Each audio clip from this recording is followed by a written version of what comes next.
Namaste, everyone. So this is our fourth session of Manav, Vyavhar, Darshan English translation reading.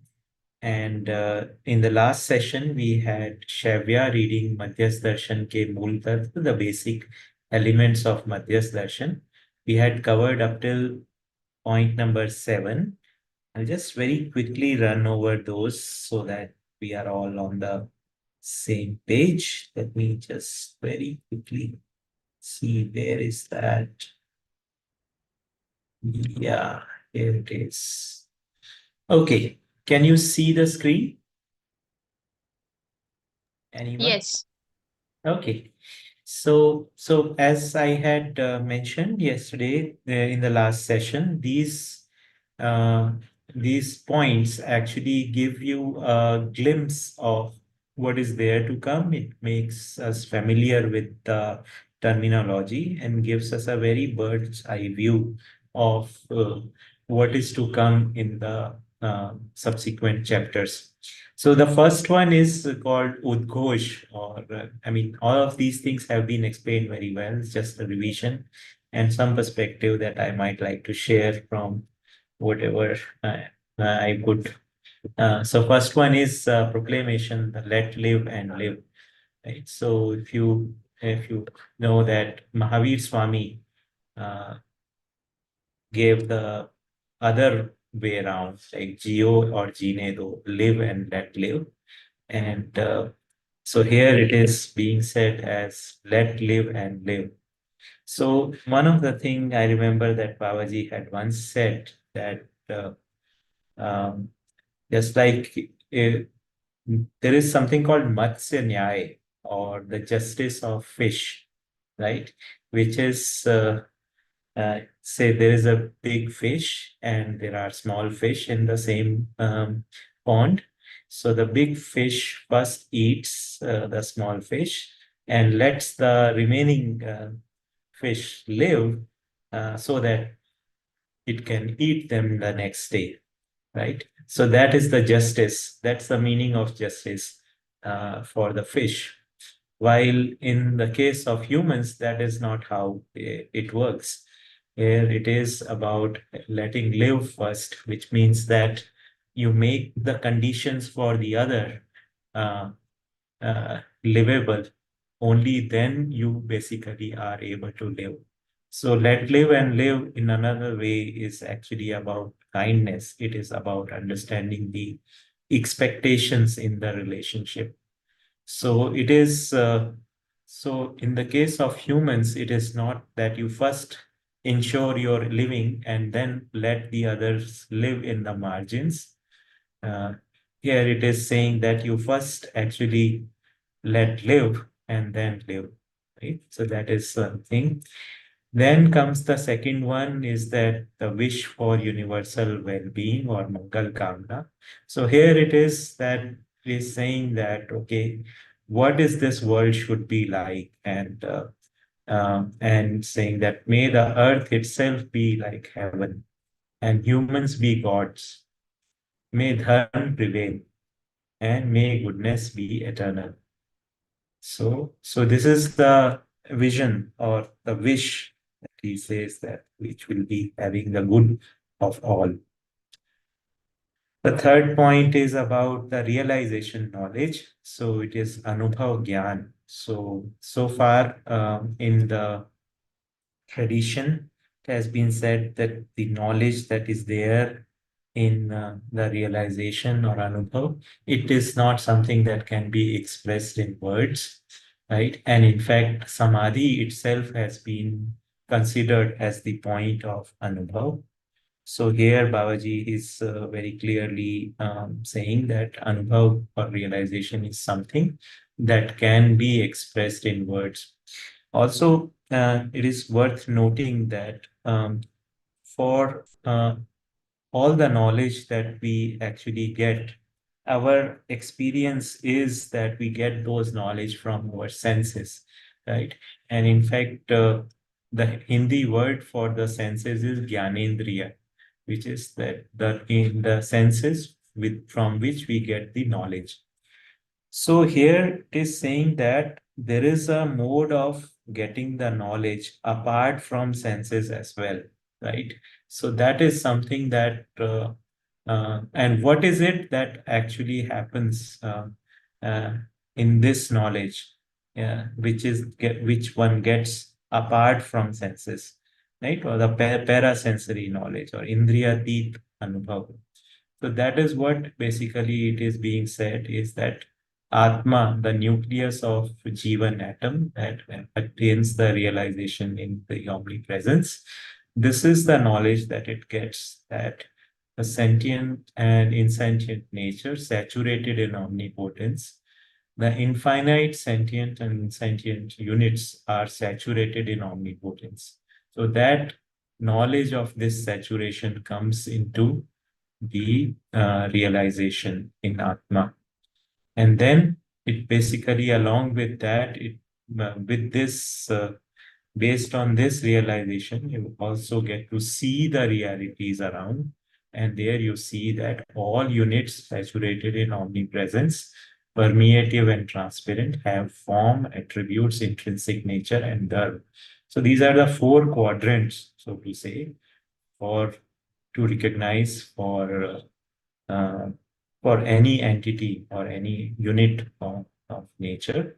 So two of the aspects of the reality are sensorily perceptible, and two of them are can only be understood, or they are basically come into the realization or understanding. Right. So that is why it is also included as part of the realization knowledge. So realization knowledge are these two. Then comes the point about the fourth point. It is called the principle, which is effort, motion, and result, which means that the whole of this nature is in the has is purposeful, is active, and it is in many statuses, or which is called results, and it is in the motion all the time, and it has purpose as effort. So entire existence, entire nature is effortful, is in motion, and is in many statuses. So the nature is not, the world is not flat. According to this, it has values, and these values are different statuses, and these statuses are interconnected. So that is the principle that we have over here, that we will study in further detail subsequent chapters. Then comes the sermon, which is believe what is known and know what is believed, right? So one interpretation of that is that we have some things which we already know and which need to be believed in order to have them as part of our conduct, right? So if we can actually bring something in the conduct only when we believe in, there is no other way. And believing also goes with the language construct and the thought and so on and so forth. So so what is that? First is that believe what is known. So whatever you know, that you basically also believe in and bring it into your conduct, right? That is about evidencing whatever has been. Knowledge needs to be evidenced. Otherwise, whether you know or you don't know, it does not, it remains a mystery, right? Second is that know what is believed. That means that basically it's not, our fulfillment is not until we know whatever we believe in, right? So the fulfillment of belief is in knowing it. So once in a discussion with Babaji, I actually asked him that, okay, I I don't know whether I know anything or not. I don't think I know anything. So so what is it that you would like to say? So he says that believe what I know and then know what you believe, right? So if you see, this process is actually not just one, what happens inside one person only. So you believe what has been known, and then you know what you have believed. So it is the process in which two persons are involved, right? So that again is was something which I found very interesting, that it is not a process in which only something happening inside a person only. Then the point number 6 is the state of existence, which is basically talking about that there is an absolute state omnipotence, which is satta, which is the space, which is in its absolute state. And then nature is in the dynamic state, which means that it is moving from one state to another. Okay. So the absolute state omnipotence remains as it is, and in it there are numerous entities, infinite entities are in their dynamic state. They keep moving from one state to another. And other one is coexistence is eternally present. So it's no point of beginning or point of end of coexistence.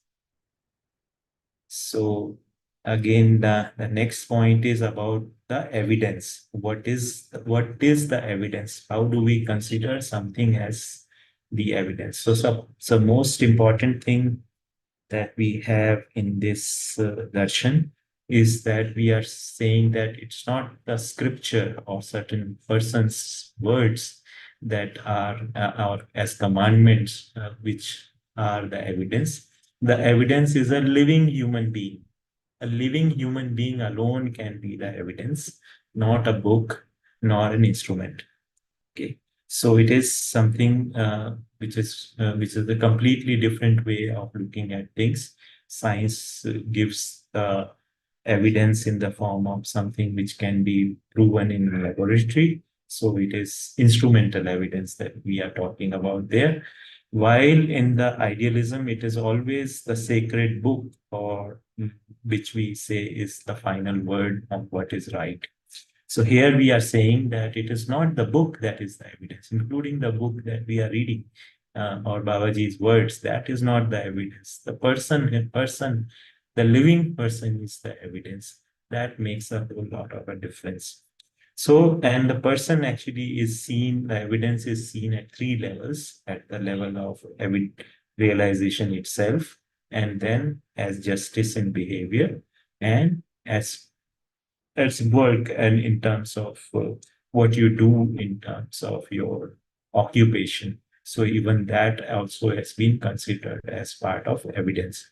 So a human being actually is considered to be living at these 3 levels, right? So we are basically realization, behavior, and occupation. So behavior and thought, they are kind of clubbed together in this. So here we are basically saying that the ultimate evidence is the realization, and which basically manifests in the form of uh, understanding or knowledge, and then understanding that manifests, and manifests what it is. Knowledge, understanding is not something mysterious, it is manifest. And that which is manifest is in the form of resolution, work, and behavior. And work and behavior also is considered as evidence. So something that the Western world should be happy about in seeing this, because they there has always been an allegation on the East that we are talking about something inward, not really talking about physical evidence, right? So you see here we are saying that work and behavior is also evidence, and evidence is in the form of awakened tradition. An awakened tradition itself is coexistence. So this is an actually an overview of what Shavya had covered in the last session. So here is inviting Shavya again, and let's have Shavya lead us from this point. Yeah, thank you, Shavya. You may want to share your screen whenever you feel. Ji.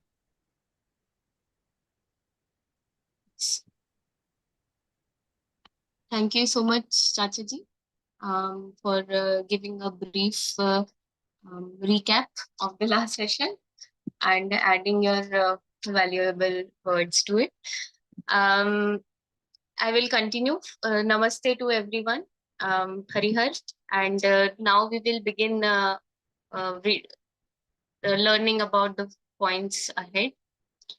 So last time we were discussing about the evidence, which Chacha ji had already explained us today. One more thing I want to just to concisely bring the concept of what Babaji is meaning by evidence or the Praman. I had a this is one of the point in the complete, all of the points in the basic elements of Madhyas Darshan, which took me a lot of time to understand. Because I could not understand how the realization in a human being can become evident. Because in one way we say that when we know something and we are able to communicate to the other person the essence or the meaning of that knowledge, then it is proved that we seem to know about that thing. But in this way we are talking about the the transfer of knowledge in a very individualistic way, because in this way we can only see the evidence of knowledge in between two people. But how this realizational knowledge will be evident in to the entire human race? Because when Babaji is talking about human conduct, he's not talking about an individual human being's conduct. He's talking about an individual living in a family living in a society that is a part of a nation, and the nation which is the part of this entire world, that is our planet Earth, in a solar system, in a Milky Way galaxy, and our galaxy in a in the entire universe. So how this realization will be evident in uh, complete human tradition? So when we see that I have been living with everyone who all the people who have been learning Madhyasth Darshan from Babaji, and first I saw that we come to know about the terminology of what Babaji is using to explain or express his realizational knowledge, the Anubhav Gyan. Then we find out the relationship between, through speculation and contemplation, we find out the relation and the logic behind the terminology that he has used. And that is that is not materialistic logic, that is not idealistic knowledge, but it is coexistential logic that he has used to explain the relationship between whatever facts and whatever substantial realities that he has realized and he has understood. And then slowly when we form an idea of it in our jivan, then we try to bring that knowledge into our own life, and slowly we try to improve our lives and improve our relationships in our family, and then slowly we uh, be, uh, try to be meaningful when we are presenting ourselves in society. We try to be meaningful when we are presenting ourselves as an undivided human society in a nation. So for me, what I have understood that the realization knowledge, first there is realization in uh, what we understand it as the active one of the activity of soul in the Jivan Parmanu, or the constitutionally complete atom. And then that uh, through the realizational knowledge, in the light of that knowledge, we express ourselves in the human society, and through that we slowly build up the system through which this knowledge is easily expressed, easily available to every human being. That is what right now I think by the translation of this book in English we are trying to do, so that we can express or just to increase the reach of this knowledge to a greater audience, the English speaking audience. So in this way, when this knowledge, which will be separately separated from the confines of language, words, or skills, and or we can say the um, animate realities. We do not need to just speak it when that knowledge is just evident to us. I think that situation in society will occur when this knowledge is easily flowing in the entire universe, in the uh, conscious of all human beings in this planet. And that will only be possible when this knowledge will be first evident in the human conduct, the conduct that includes conduct of an individual, the conduct of a family, the conduct of a society. So that is how the conduct will be evident through human behavior, how we express ourselves in relationship. Because the what how human beings live is when we see human behavior. Humans mainly live in human relationships. Whatever we work, whatever efforts we put in our lives is so that we can uh, live properly in our relationships in our family, in our society, and we can prove to be useful. We can prove our knowledge to be useful for that society. And for that we go on experimenting different ways through which we can express ourselves. And I think all these three evidence that are given here, that is the realization, the behavior, and the experiment, all of these combined together will be the awakened tradition in coexistence. That is when this realization knowledge will be easily available, and every human being could become awakened in this earth, or in and there will be coexistence in society. Right now, right now when we see how human beings are living, we see that relationships are uh, the relationship is in very bad form. Whatever experiments we are doing, these experiments are becoming more and more destructive, and the knowledge is becoming more and more materialistic, and very divided. So that is why we need to see everything in coexistence. And when this consciousness when our consciousness will become when the existence of our consciousness will be in coexistence, that will be the true evident or true uh, proof of the awakened human being, or a awakened human society. So that I wanted to add to this point. uh, Now I would like to move forward to the next point, which is yatharth, or the actuality. So, in Hindi, words are formed using two different words, and then they are combined. So, this word yatharth is made up of two words, that is yatha and the earth. So, the yatha means as it is, and earth means the meaning. So, the word, the actuality, or the yatharth, means the actual meaning of uh, existence. So, it is given in the form: Brahma is truth, the world is perpetual. So Brahma is the true true reality, or the truth that always remains constant.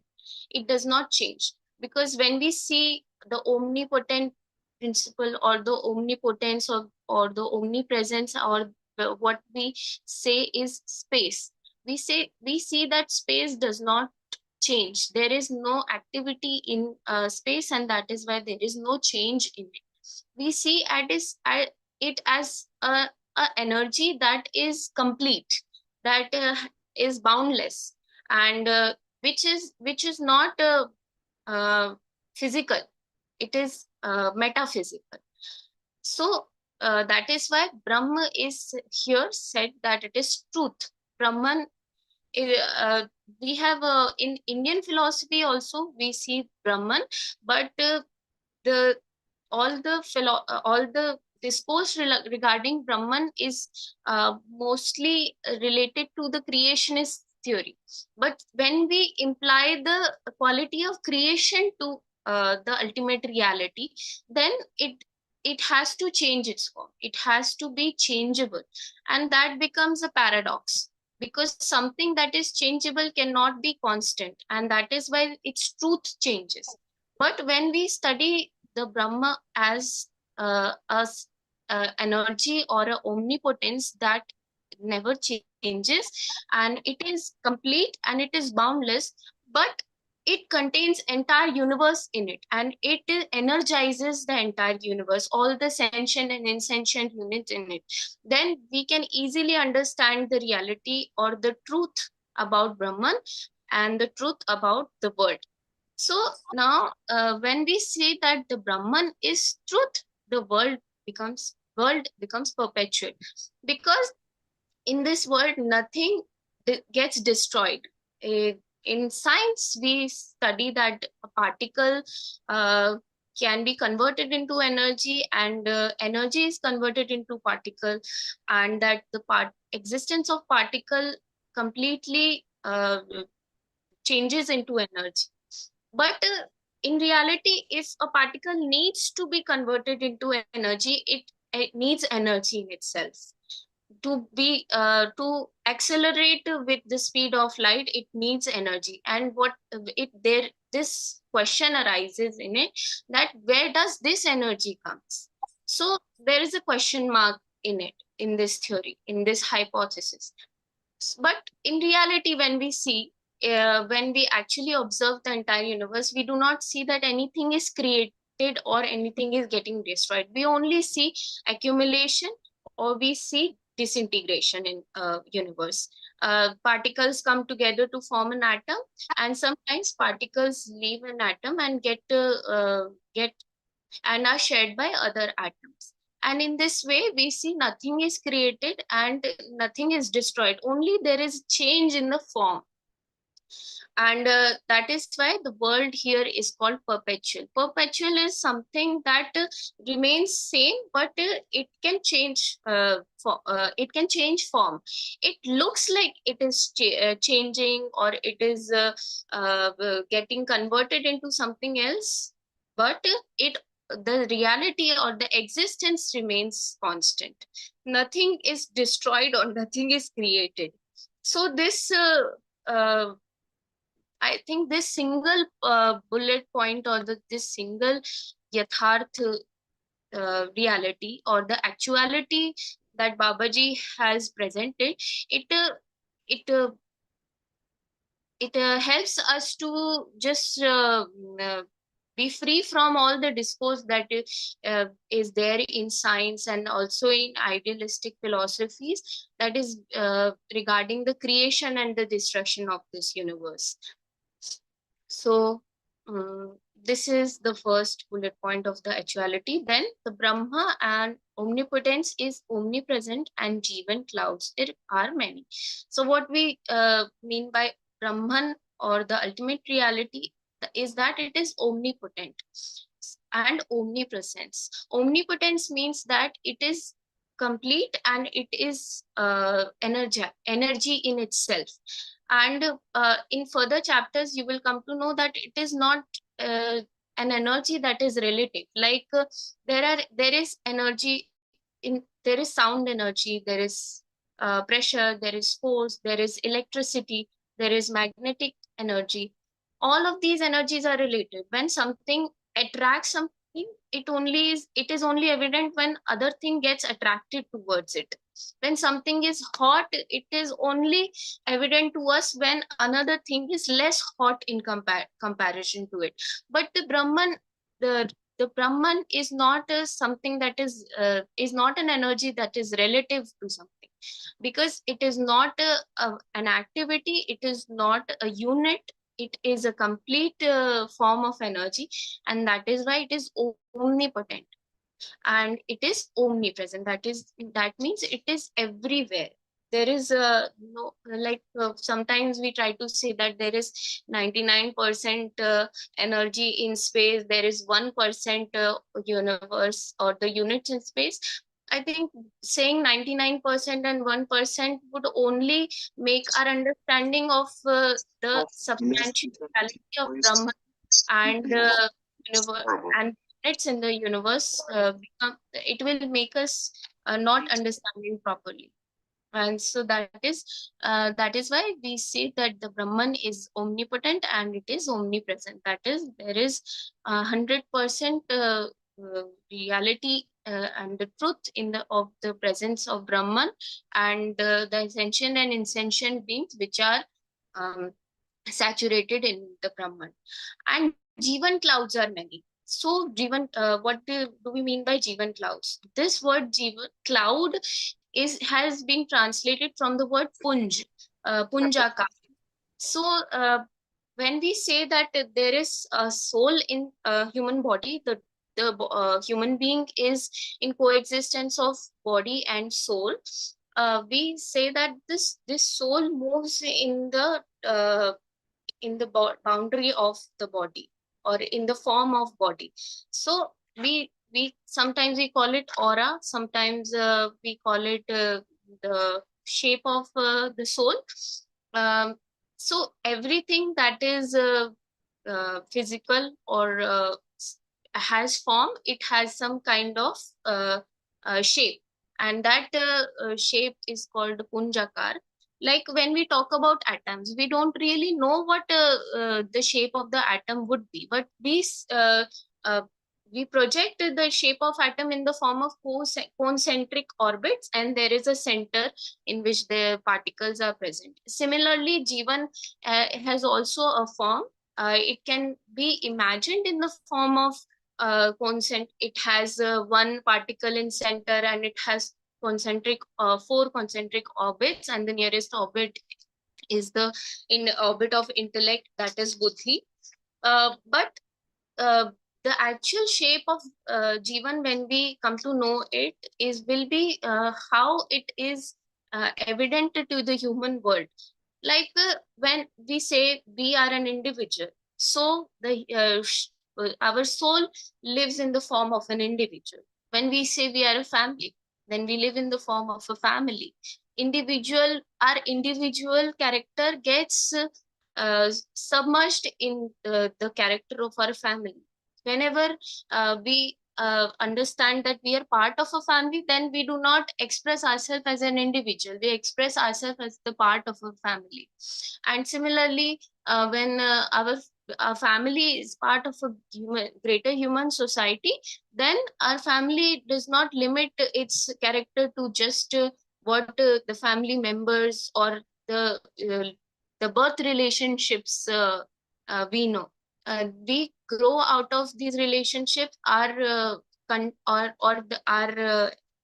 existence as a family gets submerged into the undivided human society. And in this way, Jivan clouds are many. So the Jivan, there are many Jivans in reality. And then the second point, Atma, Buddhi, Chit. Third point, Atma, Buddhi, Chit, Vritti, and Man are inseparable in a Jivan cloud. So I have just made a small diagram.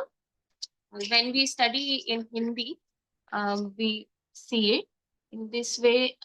We can say like how every atom we see, there is a center, and there are concentric orbits, but there are atoms which are physical or which are insentient. And Jivan atoms are sentient. That means they are neither physical, they are neither metaphysical. Baba has said this, that this Jivan cloud is neither physical nor metaphysical. It is a conscious unit. It is an insentient unit. Can you show your picture again? Because your picture was very small that time. Okay, sorry. Yes. It is just like how we Okay. this is Yeah, we Atma, can. this is Buddhi, this is Yeah. Chit, this is Vritti, and this is Mana. Yeah. So, yeah, thanks for sharing this pictorial presentation. Can you share the Ji. So this is how one Jivan cloud is, and then there are many Jivan clouds. Like how we all are, like as individuals, we are uh, one person, but there are many individuals like us. And there is Jivan in animal body also, but that is not a gyan, a knowledge, Jivan present in a knowledge realm. Then the grandeur of humans as a combined form of Jivan and body. So uh, the the magnificence and grandeur in the way in which human present themselves is through the combined and result or the um, working of Jivan and body. Uh, God is omnipresent, deities are many. God is present everywhere, and there are deities. Deities are also sometimes called gods, but here this word God indicates the reality Brahman, and the deities, these are the realized souls or the awakened souls that take part in a greater human order, those who live in the form of uh, coexistence of jivan and body. When we are in a in the delusional planes, we do not really know or we do not realize our self as jivan. We uh, we attribute ourselves with the attributes of body or the senses, that is the five senses. But the in the form of deity, we have control over our senses through our knowledge, and that is why deities are many. And all human beings can become deities. Maybe there are many deities that have been in human society, and Babaji, we can see Babaji as a realized soul, and he is also kind of a deity who has given divine knowledge to us, and that is why deities are many. Human race is one, occupations are many. So when we see human society, human race, there is only one human race, because the actual reality of human is that we are a developed body and developed soul. We are in the coexistence of a developed body and developed soul, and that is why our reality as a complete human race is one. We are not distinguished based on caste, color, creed, or our birthplace, because as human beings, we are a body that is a developed body, and which through which the jivan, that is our actual true self, expresses itself, and in the form of jivan we all are one. And that is why whatever is the actual, what is the shape of our body, what is the color of our body, uh, does not really divorce ourselves from what we actually are. So that is why human race is one and occupations are many. So based on different occupations or different um, position in space or different nations, we think that there is distinction in human culture and human tradition. But when we actually study human beings, we see that their understanding of human conduct, their understanding of culture is based on similar similar principles. And so, but we do different things because we all human beings are present in different geographical planes. We require different things to prosper and to give nutrition to our body. And that is why and there are different things in different ways in which human uh, put bring out their efforts to bring out the uh, system in human tradition, and that is why there are different occupations. But even if someone is a science a scientist, if someone is a farmer, if someone is a doctor, if someone is an engineer, that does not mean that these people all these human beings are different. uh, when we see human living in a relationships, then all scientists, all doctors, all engineers, they become part of a single family. And that is why there are different occupations, different activities that we do, but as a race, we are one. Then Earth is one indivisible nation. Nations are many. So this entire Earth is home to all different four orders, and that is why it is an indivisible nation. We through experience in different generations of human in this earth, we have found out that all different orders, that is the physico-chemical order, the plant order, the animal order, and the human order, they are not really separated. If there is uh, disturbance in one place, then the one other part of this earth is also affected from it. Like for example, uh, this problem of global warming. So this problem is not created by any single individual, and it will, the consequences will not be bore by any single person. All the consequences will be bore by everyone in this every human being in this earth, because this earth in itself is an indivisible nation. And in this indivisible nation, that is our planet earth, there are different nations, there are different geographical places, there are different places where human beings live, but they follow the similar consciousness. So this is what we mean by nations are meant. Um, and then human dharma is one, resolutions are many. So what is we have already talked about human dharma. Human dharma is happiness, the desire to be happiness. And how do we become happiness? By knowing the purpose of our life. Every human being wants to be useful, wants to know the purpose of their life, and through that they become resolute. They find the resolutions to all the conflicts of life, all the problems of life, everything that we find difficult to do. And uh, through resolutions only we come to realize human dharma, or that is happiness.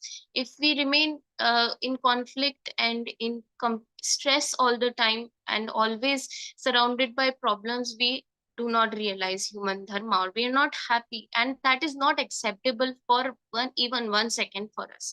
We become very unstable when we are not happy.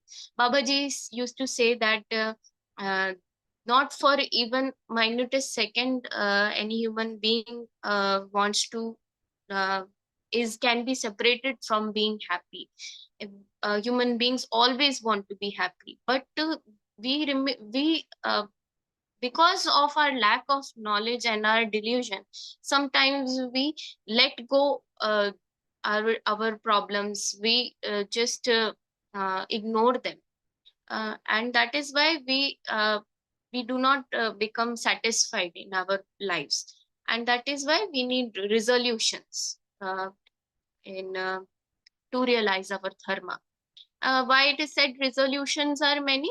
Because the resolutions or conflicts, they are uh, different in different situations. We find we need to work on different situations, like we need to work in human relations, we need to work in the field of science, we need to work in this field of astrophysics, or this in the field of space.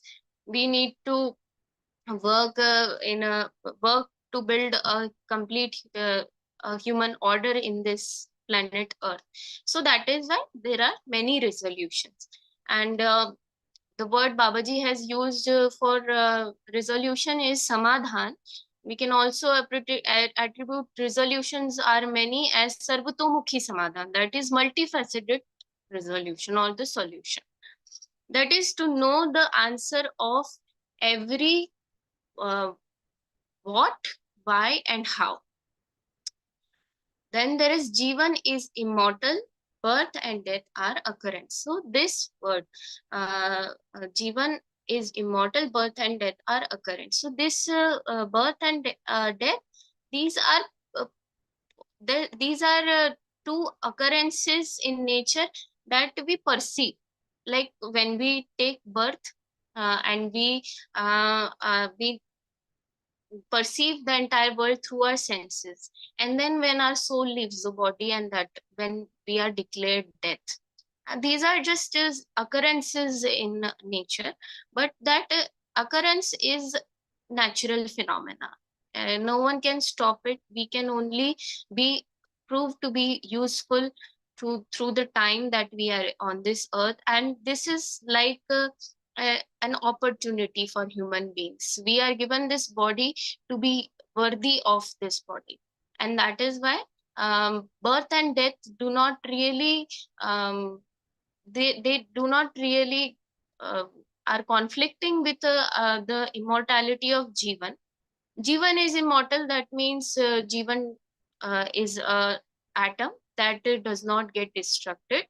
It is in the form of a complete constitutional atom, and it comes into a body, and through that our senses are awakened, and our conscious is awakened.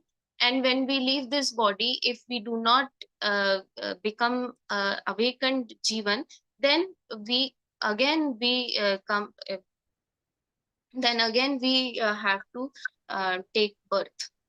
Um, Birth and death are occurrences. That is what it means. And we move to the 9th point, the reality. Development, progression, development in coexistence. Development, progression, development can be seen in the four orders of the universe. That is, when the physico-chemical orders develops, and there is a progression in its development, then it forms into plant order. Then there is development in plant order, where we have already discussed in the principle, that is the effort, motion, and result. There is development to the animal order, and then there is progression in animal order, and there is development in the uh, to the human order or the knowledge order. And then there is awakening, progression, awakening in human society, or the undivided human society, or the universal order. That is development from the delusional plane to the deific plane, and from the no sorry physico-chemical plane to the delusional plane to the deific plane, and then deific plane to the divine plane, or uh, from Rakshas Manav to the Pashu Manav, and from Pashu Manav to human Manav, and from Manav to the Dev Manav, and from Dev Manav to Divya Manav. And then expressions of awakening, wise human tradition. So, uh, based on different stages in which human beings are. For example, if we are in the delusional planes, we express ourselves through our body, and that is why we live in 4.5 activity of Jivan, which is mostly based on sensual pleasures and hita and labha, profit based consumeristic uh, expressions. But when we are awakened, then we live based on justice, based on dharma, and based on the truth, that is coexistence. And that is why we focus in a greater human goal and purpose. And the complete human tradition means the complete system in this planet or earth um, is the reality or the vastavikta, the vastu sthiti. So a lot of human beings think that there is conflict in reality, and that is why there is constant conflict in human beings, and that is why there in human tradition or human culture there we see conflict. And now that we as human race, we are seeing bigger problems in which entire human race can be can perish in one in 10 minutes or 10 seconds. And this is a scary thought, and when we think, it is not acceptable to even one person in this earth. And but we when we see that existence is a the form of existence, and all the development in existence happens, all the change towards, all the progression in existence happens for a greater human order. So we find all the activities, and we see the irrelevance of all the activities in which we are trying to become more powerful with respect to physical things or materialistic realities. We try to become more powerful in the sense of conscious, our consciousness. And that is how the entire human tradition will become awakened, and there will be a greater world order or a universal system. Then there is the 10th point, the knowledge. Knowledge, the word gyan is translated to knowledge. There is knowledge of jivan in coexistence. There is knowledge of holistic view of existence in the form of coexistence, knowledge of human conduct, and realization itself is knowledge. So first, when we come to know about our true self, then only we come to know about the coexistence of human body and soul. And through the knowledge of uh, Jivan, we come to know how Jivan expresses itself as an individual. Like our there, I've shown you in the diagram that the most outer orbit of Jivan is called the Mana, and then the second orbit is called the Vritti. So through Man, we express our desires and our appetites through the activity of taste and activity of selection. And through the second orbit, that is the orbit of thought or the vritti, we express ourselves through our logical thinking, and then through our what is here, the word analysis. All human beings analyze the world.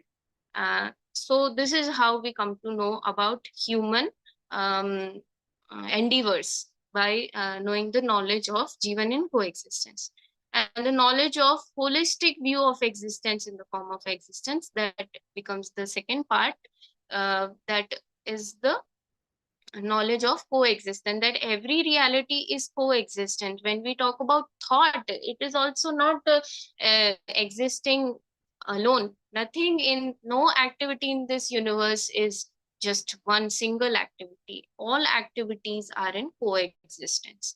Then the knowledge of human conduct.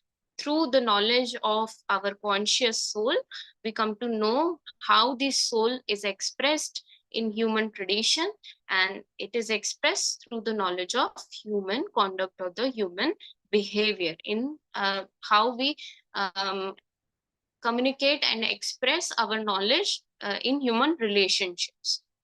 So we have relation with other human beings, and also the relationship with all other orders of the universe. And that is the entire ecosystem.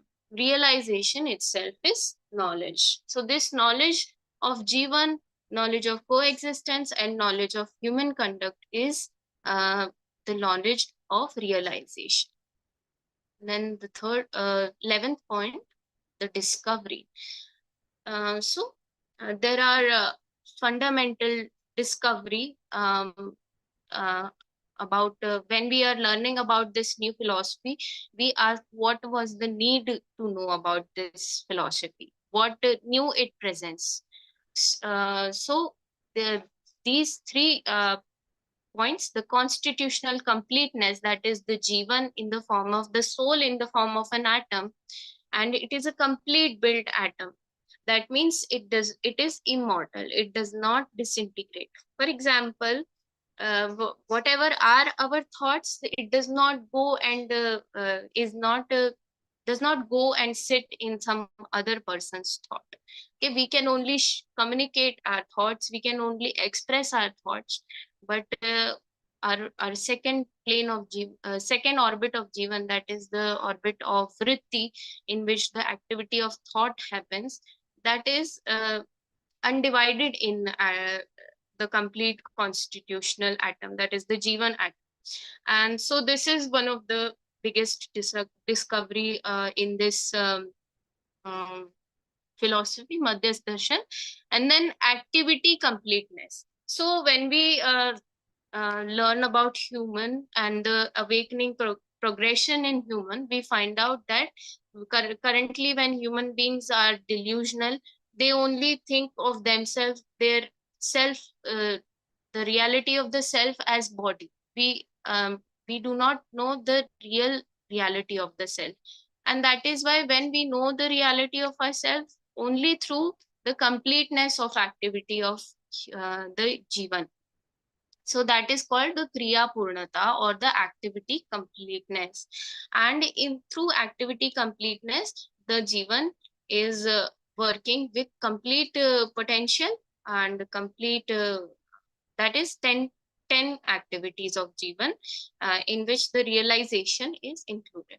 And there is conduct completeness, that is when the jivan is completely operational, that is 10 or 10 activities are happening in jivan along with realization, then only we can present or express our true potential in human society through conduct completeness. So conduct completeness is the completeness of the human conduct from individual to the internationally or the entire universe. And in and whatever we are whatever we know, and that is evident in our conduct. Right now when we are in delusional plane, sometimes we express something else other than what we understand about it, and there is conflict and there is contradiction in how we conduct ourselves and what we actually think in ourselves. And that is why acharan purnata or the conduct in completeness is the conduct of the jivan in the entire human tradition. And then 12th point, the basis. What is the basis of all of this postulations and all these principles? So the basis is the nature saturated in omnipotence, that is the coexistence, because all of this universe is saturated in the omnipotence, and through that complete and ultimate reality, all of this universe is getting progression and is getting developed. And all of the purpose, goals, dharma in is only through this coexistence. And that is why this coexistence becomes the basis of the postulation of this philosophy, or the how Babaji has propounded this philosophy. And the 13th point, the postulations. Now we move forward to the postulations, which is pratipadan, the basic facets of the philosophy. The physico-chemical nature itself is in development progression. Atom in the development form itself is the sentient unit. So this Jivan atom is the sentient unit. That means that this atom can acquire the knowledge through senses, and that is why it is called sentient unit. The sentient unit, that is Jivan itself, evidences indivisible society in human tradition upon awakening. So when we realize our true self, when our true potentials are awakened, that is the Chamta, Yogita, Patrata. The Patrata means capacity, Chamta means our potential, and Yogita means how we express our thoughts. And through the true awakening of our true potential, this jivan becomes, or this sentient unit becomes evident to the indivisible society in human tradition. And it also becomes evidences when society becomes indivisible and human tradition becomes awakened. Right now we we are not able to perceive our reality. Human beings are not able to perceive their reality as an undivided soul or undivided atom, because of all our understanding, all our conscious actions are dividing, they are conflicting. Only when human society come together as one single unit, or the indivisible society, then it will be easily evident to in every human being, every new generation, that our fundamental reality is same, that we all are sentient units. um, and tradition upon awakening. Then humanness with complete watchfulness, deific humanness, and sociality, divine humanness with complete wakefulness. So there are in the progression there are different planes. We have learned about physico-chemical planes, that is all related to subjective knowledge. And then there is delusional planes, where we learn about the human nature, but it is conflicting. It is selfish, where we do not know that we are not body, we are not senses, we are only uh, sentient because we are in this body. And the actual true reality of humanness is when we know the reality that we are submerged or saturated in uh, in omnipotence. And that is why when we come to know about this, our humanness with will become complete watchfulness. That means sajagta. Watchfulness is sajagta, and deific humanness and sociality, divine humanness with complete wakefulness. I will have to first, I will read the Hindi portion first. So, सतर्कता पूर्ण मानवीयता, देव मानवीयता एवं सामाजिकता. So, this satarkata So and the satarkta pundi. watchfulness is satarkta, and then wakefulness is sajagta. Yes, yes. Yeah. Yes, so watchfulness is when we conduct ourselves with the right knowledge, when we know what is right and what is wrong, when we know what is evident, what is inevident, what is justice, what is injustice, what is dharma, what is adharma, what is true truth and what is false. And that is called humans, when we know that uh, um, how our reality is. Only due to delusion we are not completely watchful about our conduct. And so humanness with complete watchfulness, and then then it converts into deific humanness. Deific humanness, that means to be social, uh, to acquire the potentiality to take part in the greater order. And like when we what we discussed in the first point, let live and live, we will only know the skill of how to let others live only when we become deific human, when we know how to take part in the greater human order. And that is why that is called sociality. And then there is divine humanness, that is the most developed human conscious, and that is divine humanness, which has complete wakefulness, where where the subject becomes completely submerged in only the truth. All the false information, all the unrealistic imagination, they become sidelined, because we already grow out of it. We become completely aware of the reality, and what the actual conduct of human beings should be. Then even we are even free from justice in injustice, from dharma adharma, and then we are only focused on truth, that is satya. Then there is constitutional completeness, activity completeness, and conduct completeness.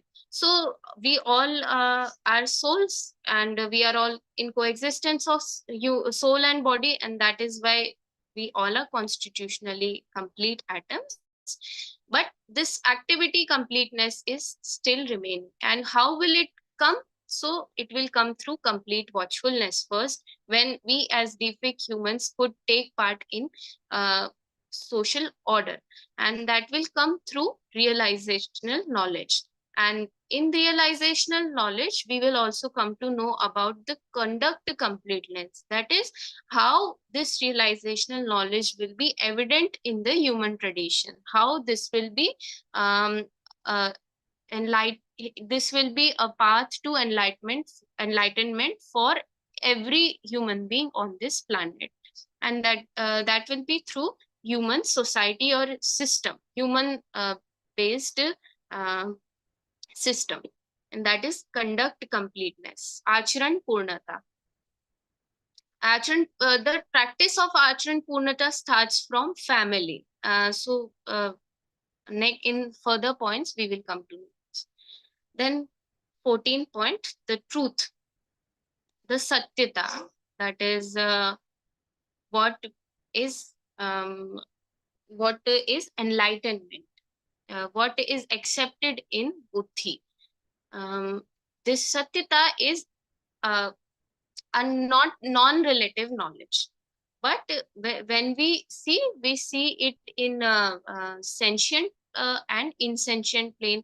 We see it in the form of one and many, and we see it in the form of progression uh, in the nature. So the satyata is nature saturated in the omnipotence itself is the universe. Nature itself is destiny. So this word destiny in Darshan has been used as the qualitative development sequence for development and awakening. So in universe we see that there are changes in physical sense. There is sharing of particles. But through this sharing of particle, we see that there is qualitative development in the insentient plane, which is evident in the four different orders. And then there is qualitative different development in the sentient unit, that is the Jivan atom. And the this qualitative development is then later through completeness of conduct is evident in the human society, or the complete universal system, and that is the destiny. And all of this progression, the qualitative development awakening happens in this saturate nature, which is saturated in omnipotence. So that is why destiny itself is orderliness, because whatever progression, whatever development we are seeing in nature, it is in order. And that is why the destiny of uh, the nature is orderliness. Orderliness itself is development and awakening. So development is the progression in the sentient and insentient units, and awakening is the development in the human society. Development and awakening itself is the universe. So both of these thoughts, the development in the units and the development in human, this together uh, comprises of the entire universe. The law itself is justice. Justice itself is dharma. Dharma itself is truth. Truth itself is magnificence, coexistence. Realization of magnificence itself is bliss. Bliss itself is jivan, and law is in jivan. So when we come to know about law, we talk about the fundamental basis of all the activity in this universe. When we see that there is fundamental basis, that all the activity in this universe is governed by law. When we come to know what that law is, we find out that the law is justice. That is, uh, all everything is conscious, is soaked in consciousness, and that is why it is progressing towards completeness. So in my understanding, I attribute the word conscious to the Jivan atom and consciousness to the Brahman. That is why justice, the law becomes justice. And this consciousness in human is evident through human justice, through human in justice in human relationships. Then this justice becomes is human dharma. So how human beings become happy is by uh, living with justice in human relationships. Dharma is the truth. So the truth or the actual reality of human beings is when we realize this dharma, and this dharma becomes our truth. And the truth is the magnificence of coexistence. So when there is just a society, and there is resolution in human society, and there is universal order, this becomes the magnificence of coexistence. That means there will be complete order in entire universe, entire world, or from family to the um, nations. Then realization of magnificence itself is bliss. When we come to realize about the magnificence of coexistence, this becomes bliss for us. And that is the realization of true dharma. And bliss itself is jivan. Bliss, happiness, or the or nirantar sukh, or happiness without any break, becomes our life. And this life, human life, is law. That is our human life that is full of justice is the law of human conduct. And that is why everything is same and everything is connected. So in Hindi, it is niyam hi nyay, nyay hi dharm, dharm hi satya, satya hi सत्य ही ऐश्वर्य, ऐश्वर्य ही आनंद, आनंद ही जीवन, जीवन ही नियम. Then deluded humans are independent when performing actions, but dependent when experiencing the consequences of those actions. So when we do not know that that existence is in the form of coexistence, and that we as human beings are in one stage of development and progression in universe, at that time we are independent to perform our actions, because we have already acquired this body, which is a developed constitution, a developed body. But we are dependent when experience the consequences of those actions, because yet we do not know what is the destiny of whatever we are performing, or why we are doing what we are doing. And that is why we are not we are not independent in experiencing the fruits. We can understand this very easily when we think that when we are doing something through proper understanding of it, then we will know what the result will be. But if we do something without proper understanding, we do not know what will be the result of it. And that is why all human beings in the delusional plane, or when we are living with delusion, divorced from the reality of coexistence, we do not know what our destiny is. And awakened humans are independent both in performing actions and in experiencing their consequences. So that is why when we become awakened, we are independent in performing what we do, and we also are independent in getting the fruits of or the results of our actions. Chacha ji, can we can I continue, or Yes, please continue. I think the next ones are actually short ones, right? So you can actually complete the things. So, May I just come like 10 seconds? My phone is getting discharged. Sorry, I अच्छा, नहीं बिल्कुल आराम से. charger is here.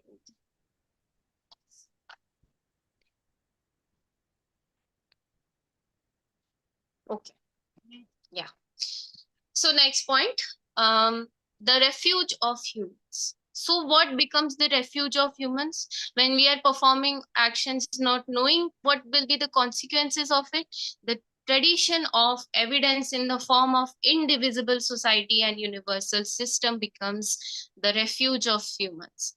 So this the just society, or the society where all human beings realize their dharma, or our knowledge becomes evidence, is not an individual's pursuit. And that is why individual can be, not be the source of all knowledge in this universe. Everything should happens in coexistence, and that is why the refuge for humans will be the refuge in the form of indivisible society and universal system, or universal order in coexistence. The human system, what will be the human system? Human system will be the humanness, system with humanness and participation in overall system. So without knowing humanity or the humanness of ourselves, we say that humans are like animals. They have appetites and desires of like animals. We only want to sensory pleasures. But we see, when we live in relationships, we see that there is trust in relationship. We see that there is gratitude in relationship. Then we find out that there are pleasures in human society. Um, then we realize that there is happiness in human, when we live with trust, we live with gratitude. And then we find out that humanity is greater and humanness is greater than just animal pleasures, sensory pleasures, or animal hunger or appetites. And that is humanness, system with humanness. There should humanity should prevail in the system, and participation in overall system. The every human being is their humanity is evident only through the participation in the overall system. And that is why that is the human system. To have humanity in ourselves, and through humanity or humanness, we participate in the overall system. There is one question. Should I take that question first, or we will take that later? as you like, Shavya, जैसा आपको अच्छा लगे. Yes. So yeah. So law kindly clarify, law in law itself is justice. So yes, when we talk about law or niyam, we talk about what is the basis of all the activity. We as human beings who only perceive subjective knowledge right now, when we are dependent on our senses to know things, we only know about the physical law. Although physical laws, to learn about physical laws, we need to employ our uh, the powers of our jivan, the power of our thought, our logical thinking, our mental powers. And that is why law becomes the basis of activity. Anything that happens in universe is uh, through some fundamental laws. And what is that fundamental law in human conduct or human activity? That is justice. Through justice, all human activities are regulated through our sense of justice. And this sense of justice becomes dharma, or is evidenced true dharma when we realize the truth about justice. We see it as the law of human conduct.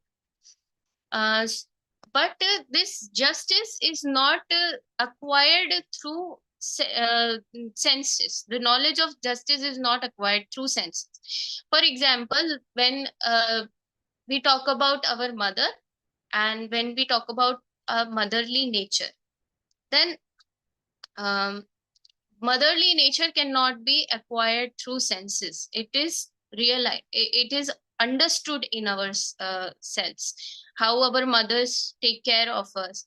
Similarly, when we talk about trust, we trust, we every human beings lives with trust, but we do not acquire this trust through our senses.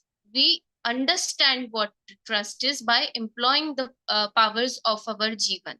And that is why uh, when we know about the law of human conduct as justice, then only the human activities can be understood properly, and that is why law is justice.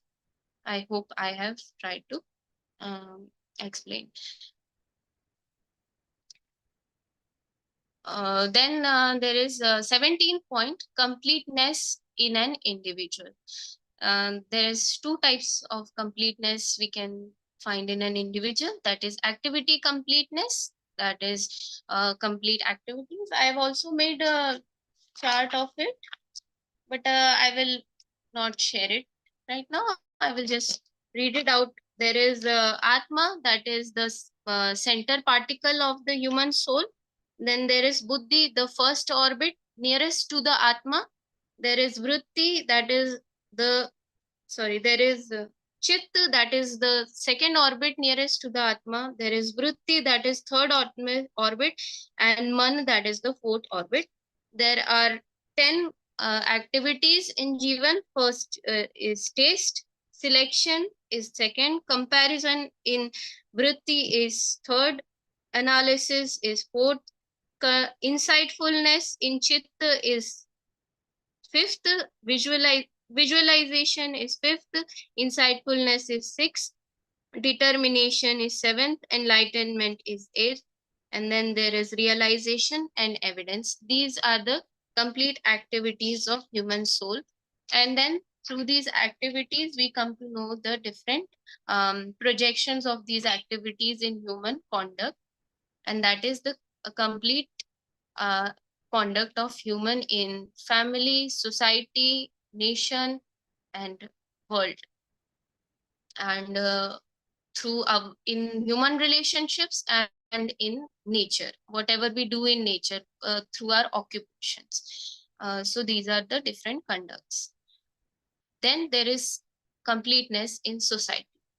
Completeness in society can be seen in the form of comprehensive resolution, that is sarvatomukhi samadhan, that is to know the what, how, and kya, kyun, kaise, what, why, and how in every uh, form. And there is prosperity, that is samriddhi. Completeness in society can be seen in form of comprehensive resolution, prosperity, fearlessness, and the tradition of evidence of coexistence.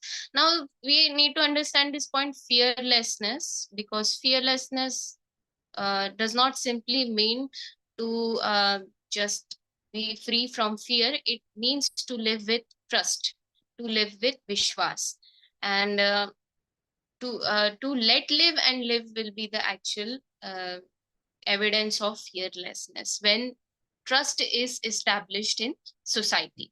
And that is why this sarvatomukhi samadhan is the completeness in individual, prosperity is completeness in family, fearlessness is completeness in society, and the tradition of evidence of coexistence is completeness in this uh, world, entire world, or the completeness in the entire human society. Then completeness in nation, skill it is in the form of skill, proficiency, and mastery. So skill is when we know something, we learn different skills, acquire different skills, uh, and then we become proficient in it. For example, when I started to uh, learn this the English language, and then and started learning about the translation that Chacha ji has done. I was trying to acquire the skill to express myself, and then slowly by practicing and understanding the meaning behind every little word and the connections, I will become proficient in it. But this skill and proficiency is mainly related to human potential that gets that we put into the nature, and then we develop different items of our need. For example, we imply skill to grow our food, then we imply skill for different machinery that we create, and then along we imply skill to create shelter for us, and then we create Durgaman, Doordarshan, Doorshravan, that is the communication media, and all of that. Then there is mastery. Uh, Mastery is when we know how to employ that skill through purpose, for greater human purpose and for utility. And that can be realized through Gyan Vivek Vigyan, that is knowledge, wisdom, and science. When we know the knowledge, wisdom, and science behind all the activity that we are doing, that is called mastery. Mastery helps us in being evident in our conduct. Then there is completeness in the world, unity, universality in culture, civilization, legislation, and systems based on humanness. So universal culture, then the human civilization, legislation, and system based on humanness is the completeness in the world. So all human beings are cultured because they know about values in culture, and then through that value we come to live in a human society, and that is called being civilized. And legislation is important for human endeavors and human work, and this system is based on humanness, and this is called the completeness in the world, and also sarvabhaumata, universality, human culture based on morals and values, human civilization, that is the human code of conduct, human legislation is the 10-tier system, and the complete human order. All of these are based on universal principles. Then dharma of humans is first happiness, happiness through resolution, peace through prosperity, contentment through fearlessness, and bliss through coexistence. Then there is the basis of ethical policy, system for righteous utilization of resources in the form of body, mind, and wealth. So all the resource in nature can be found in the form of wealth, that is natural resources, mind, that is mental resource, and body, that is the physical body. Um, that that in which we have this body, human body. So for wealth, in the to create wealth, both our physical and mental is included in it, and in body, mental is undivided. So all of these also are in coexistence.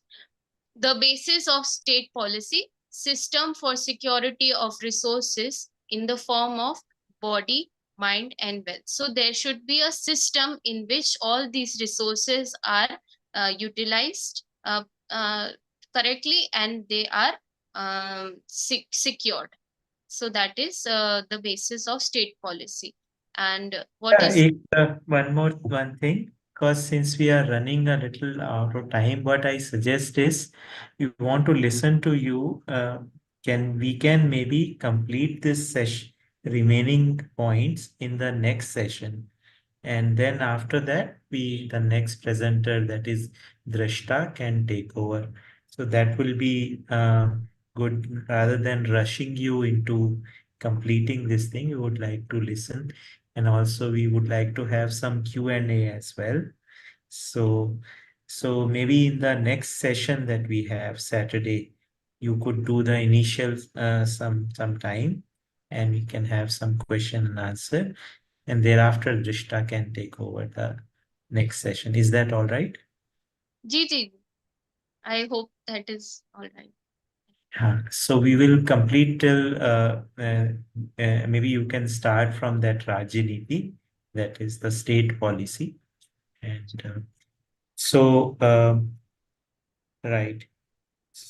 So, we today we will actually now maybe complete the session of today.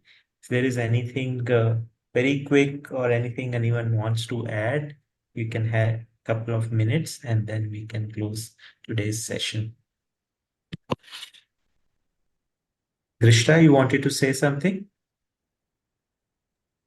No, I was just saying that I was hoping that there'd be the chance to have a Q&A with everyone.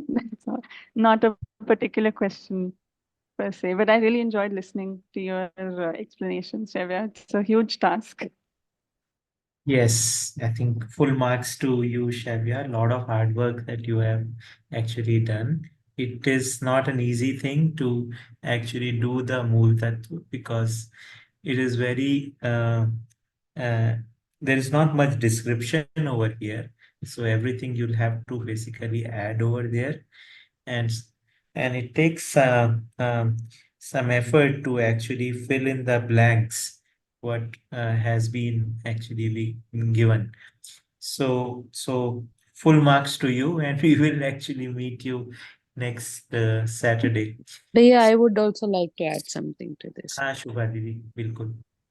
It was really beautiful explanation by Shavya. I have heard her first time and I could connect how beautifully she was explaining and can also see how this generation is looking at Darshan. I mean, it is really exciting the way she explained, know what you believe and believe what you know, with the example of in last session with motherly care, mother nature of mother, and then taking it to the whole society that all mothers are like that. And so how this generation actually see things when they don't have a lot of burden and they try to understand things just as they are.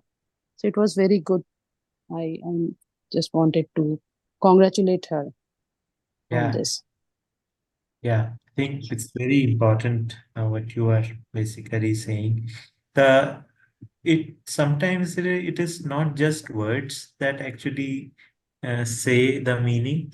The intent Yes. actually comes across when the person is actually putting all her energy to convey the point that they are making. So a lot of energy that we see, a lot of Yes. hard work that has gone behind it.